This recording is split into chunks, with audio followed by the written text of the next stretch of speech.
Por fim, quero aqui agradecer ao presidente mais uma vez, manter o nosso relatório, pedir àqueles que compreendem o papel da CCJ, que nós aqui cumprimos um papel muito importante durante toda essa discussão, com muito respeito, e eu quero dizer, deputado Glauber, que foi em altíssimo nível que nós fizemos o debate, que nós fizemos esses 5 dias úteis dessa missão que foi nos apresentada semana passada de maneira rápida, que tive que debruçar nesse caso e procurei fazer o trabalho da maneira mais justa possível e que nós tenhamos aqui o resultado mais justo também para que a CCJ cumpra a sua missão institucional, constitucional, interna corpus da Câmara e que nós possamos ir para o plenário com toda a consciência de que aqui na Comissão de Constituição, Justiça e Cidadania nós cumprimos o rito, negamos provimento ao recurso que queria revisitar a decisão do Conselho de Ética, mantendo a posição de que foi cumprido todo o rito formal,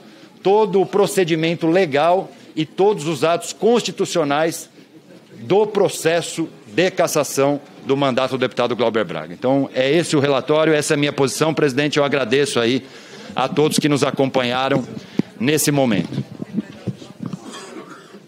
Agradeço, Vossa Excelência, deputado Alex Manente. Concedo a palavra, nobre deputado Glauber Braga, para fazer as suas considerações finais. Vossa Excelência dispõe de até 20 minutos. Senhoras, senhores, relator, não houve julgamento de mérito por parte do Supremo em relação ao etívoco. O que houve foi uma negativa de liminar. Essa matéria, inclusive, não foi ainda julgada. Não é razoável que 4 testemunhas indicadas pela defesa tenham sido negadas, obedecendo, evidentemente, a uma linha lógica, que é de perseguição política tocada pelo ex-presidente da Câmara. Inépcia da inicial, negativa de testemunhas, suspeição do relator, pena viciada, todos os argumentos constitucionais, jurídicos, legais foram abordados aqui por Dr. Maimone, por mim e de forma brilhante pelas senhoras e pelos senhores que tiveram aqui a oportunidade de se manifestar. Dito isso, provavelmente essa é a minha última fala antes de que a matéria seja deliberada no plenário da Câmara. E aí eu quero tratar de alguns elementos que são evidentemente políticos, mas que estão inseridos nessa discussão. Deputado Feliciano, eu xinguei o senhor. Eu não xinguei a sua mãe. Eu não xinguei a sua mãe porque eu não a conheço, não a conheci, porque eu não o faria e porque eu não utilizo desse tipo de expediente contra quem não está na arena política. Agora, se a expressão que eu utilizei, que foi aqui, descrita pelo senhor, em algum momento ofendeu a sua mãe, eu peço desculpas a ela. Eu peço desculpas a ela e Deus está vendo que o faço com sinceridade. Faço a memória dela. Agora essa também passa a ser uma oportunidade para que outros parlamentares que estão aqui nessa sala nesse momento possam pedir desculpas. E aí eu vou ter que contar uma história. Quando nesse mesmo plenário, quando eu chamei Moro de juiz ladrão, eu descobri o que era então o gabinete do ódio. Porque em menos de 24 horas, 3 notícias falsas se alastraram. Uma delas foi um sujeito colocando dinheiro na cueca e diziam: olha aí o deputado que chamou o Moro de juiz ladrão. Quem me conhecia sabia que aquela cara não era minha. Inclusive, para minha surpresa, o próprio deputado Otônio de Paula foi às suas redes sociais e dizer: discordo de tudo em relação ao deputado Glauber, mas isso daqui se trata de uma mentira, não é ele. Quem conhece sabe que não é. Uma outra era uma notícia de jornal que fazia, então, um gráfico de ampliação exponencial do meu patrimônio, como se uma notícia de jornal fosse. Se tratava também de uma evidente mentira que foi desmentida por todos os mecanismos de checagem. Agora, aí vem a terceira mentira, e que eu confesso, é aquela que mais me desestabilizou e que me desestabiliza até hoje, pelo tamanho da crueldade. Esse deputado teve a mãe dele caçada por roubo de merenda. Se trata de uma bandida. O que nunca aconteceu. Era simplesmente uma mentira. E uma mentira que parte da extrema-direita percebeu que me desestabilizava. A partir daquele dia, então, ela foi utilizada de maneira permanente e repetitiva. Eu cheguei a falar para minha irmã em casa, não quis preocupar meu pai com isso, que já tem 83 anos, e falei para a Sâmia, olha, essa mentira me desestabiliza.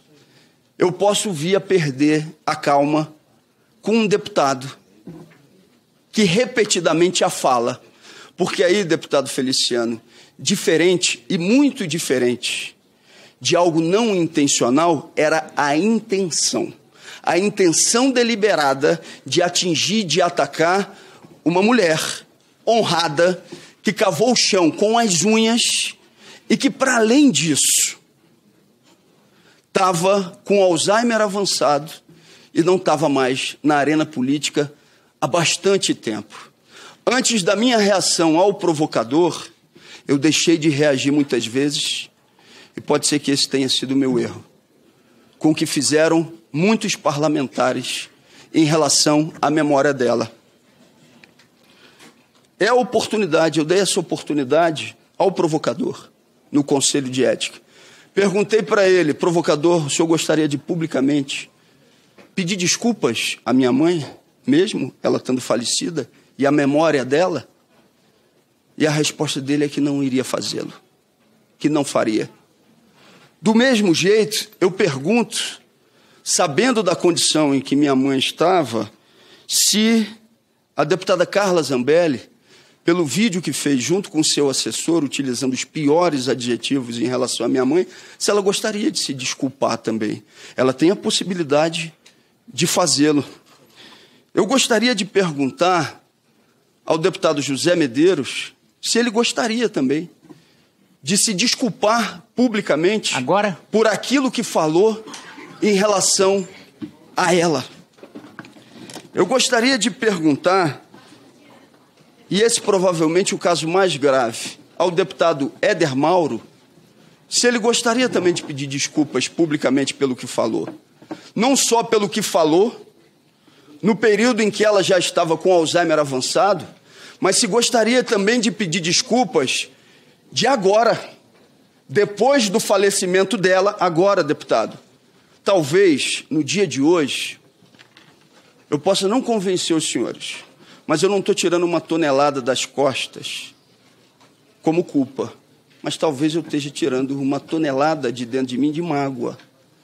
Eu gostaria de saber se o deputado Éder Mauro, que acabou de publicar um vídeo, depois dela falecida, aqui nesse mesmo plenário da CCJ, onde se refere a ela mais uma vez como bandida e outros adjetivos que o deputado sabe que utilizou. Deputado, retire isso da sua rede e faça um pedido de desculpas a uma pessoa que está falecida e que era uma mulher honrada, que cavou o chão com as unhas. Eu não falo isso mais agora aqui com raiva. Eu falo de maneira objetiva, mas ao mesmo tempo muito emocional, transbordando também o que é essa emoção num momento como esse, onde eu estou tendo a oportunidade de falar. Eu lembro onde cada um se referiu a ela com essas expressões, seguindo numa linha política de desestabilização permanente. Eu gostaria de saber se o deputado Caveira também gostaria de se desculpar por, no estacionamento do anexo 4 da Câmara dos Deputados, ter dito, vou chamar o deputado Éder Mauro, evidentemente se referindo a esse acontecimento, porque sabia que me desestabilizava e que eu reagi nas minhas palavras ao que ele estava dizendo. O provocador que veio naquele dia foi o resultado não exclusivamente da sua ação, mas foi o resultado de uma linha política de desestabilização que, de fato, me desestabilizou. eu tenho que confessar às senhoras e aos senhores. E talvez hoje tenha sido o último dia que essa desestabilização me atinja desse jeito. Porque a partir do momento em que ela é colocada publicamente, eu não vou precisar tratar do que aquilo me gerou numa conversa reservada com Sâmia, nem numa conversa reservada com minha irmã, que me disseram, não reaja. É exatamente o que eles estão querendo, é o que eles estão buscando de você. Mas eu me pergunto, é razoável a utilização desses elementos na disputa política com quem não mais está na arena política para se defender? Senhores, eu tive durante toda a minha vida parlamentar, e espero continuar, um embate duro com os senhores. Mas eu não utilizei elementos da vida privada dos senhores ou elementos relacionados à família dos senhores que não estivessem na arena política, é importante que isso se diga, para que esse tipo de agressão se desse. E não deixou de chegar para mim, não deixou. Muita coisa, o tempo inteiro. E Camila, Letícia, que estão aqui comigo, da minha assessoria, sabem como que sempre eu tratei esse tipo de agressão que tratava diretamente da família ou daqueles que não estavam na arena política para realizarem a sua própria defesa. E assim eu pretendo continuar.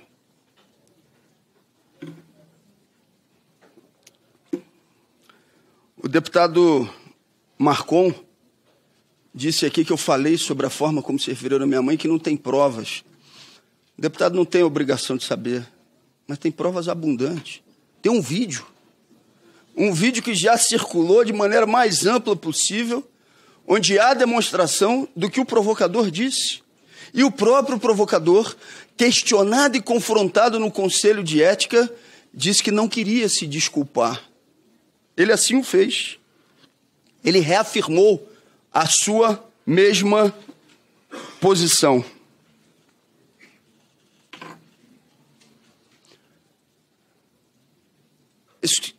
Essa Comissão de Constituição e Justiça vai se manifestar no dia de hoje.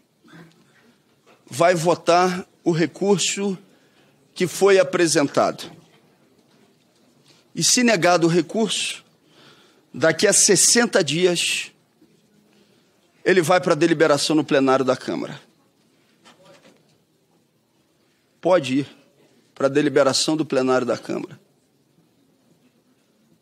Senhoras e senhores, deputados e deputadas, eu não vou modificar as minhas posições políticas a partir de qualquer tipo de coação. Eu não o farei.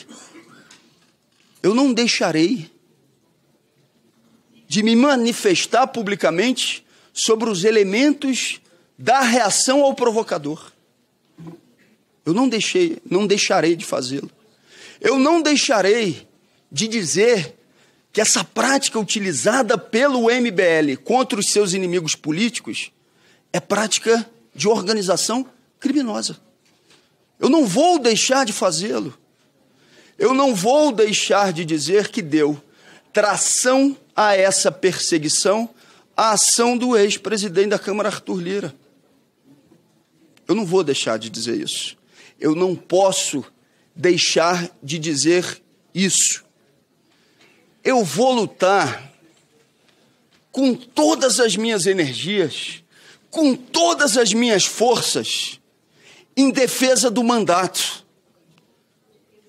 Mas não faço isso de maneira individual.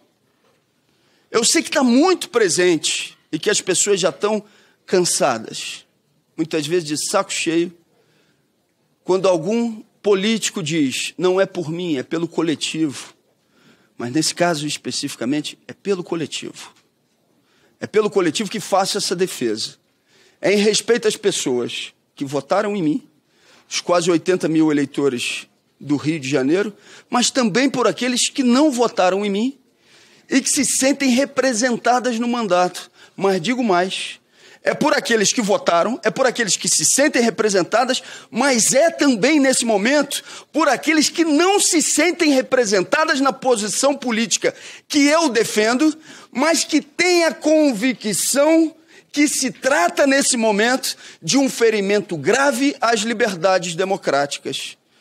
E eu falo isso com alguma tranquilidade, porque diariamente eu tenho recebido esse tipo de manifestação de cidadãos das mais variadas correntes políticas, ou aqueles que não se identificam com nenhuma, e de boa parte de deputados. Os senhores viram hoje aqui? Eu estava sentado nesse lugar.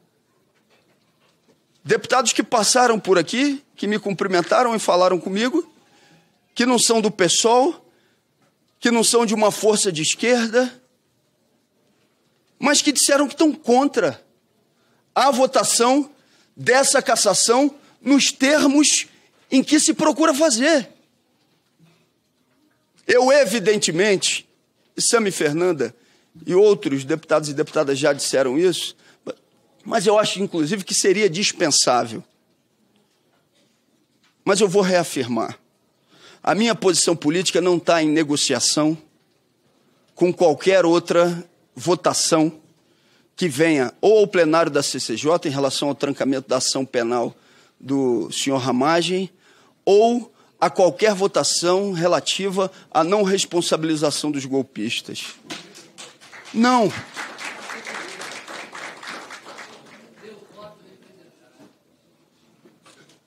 Não. Sabem por quê, senhores? Sabem por quê? Porque se diferente eu agisse, podem ter a certeza, eu não contaria, eu posso contar com a sede de vingança de alguns, mas até com aqueles em relação aos quais eu conto com a sede de vingança, existe uma posição, muitas vezes, de respeito à minha posição política. E se eu me envergo agora, ou me entrego para uma negociação exclusivamente pelo salvamento do mandato no plenário, eu posso perder tudo, inclusive o respeito. E o respeito eu não vou perder, porque eu sou filho de Saudade, porque eu sou filho de Roberto, porque eu sou filho de Amaral, porque eu sou filho de Erundina, porque eu sou filho das bordadeiras que me trouxeram esse broche para que eu tivesse utilizando aqui no dia de hoje. Eu sou filho de tantas mulheres que me encontram dia e noite, dizendo, tamo contigo, siga firme. Eu sou filho de Toninha, eu sou filho da trabalhadora da Câmara, que durante o período em que eu estava em greve de fome, ela disse, estou jejuando junto contigo, estou com você, essa injustiça não vai se operar, ela não vai prevalecer. Sou filho de Gesa, sou filho de um bocado de gente que me adotou não só como filho, mas adotou aquilo que eu estou defendendo politicamente como uma causa necessária para dialogar prioritariamente, e é sobre isso que eu queria dizer, para dialogar prioritariamente com parte daqueles que não estão nessa sala hoje, que são os jovens, que é a juventude, as juventudes. A resposta e o recado que a gente está dando para as juventudes aqui é: a política pode ser bonita, ela pode ser dura, ela pode ser feia, mas ela pode ter honradez, e por isso ela pode ser bonita. Esse jovem que está vendo essa sessão nesse momento, ou que vai ver esse vídeo depois, espera de mim essa posição política. Senhoras e senhores, salvar o mandato era o mais fácil se eu tivesse vendendo a minha alma para tal.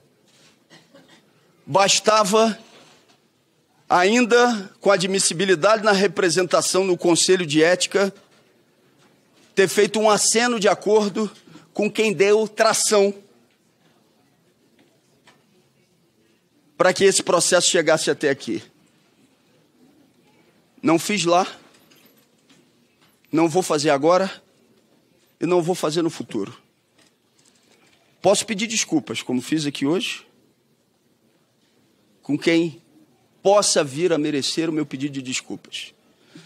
Mas não peço desculpas e não me dobro em relação àquelas situações ou ocasiões onde a tentativa do pedido de desculpas seja exclusivamente uma forma de dobrar uma posição política, uma tentativa de humilhação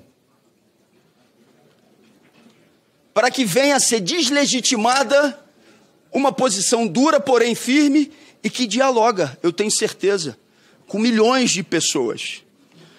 Presidente, relator, por aqui eu encerro minha defesa no dia de hoje, dizendo que vou então percorrer os 26 estados brasileiros.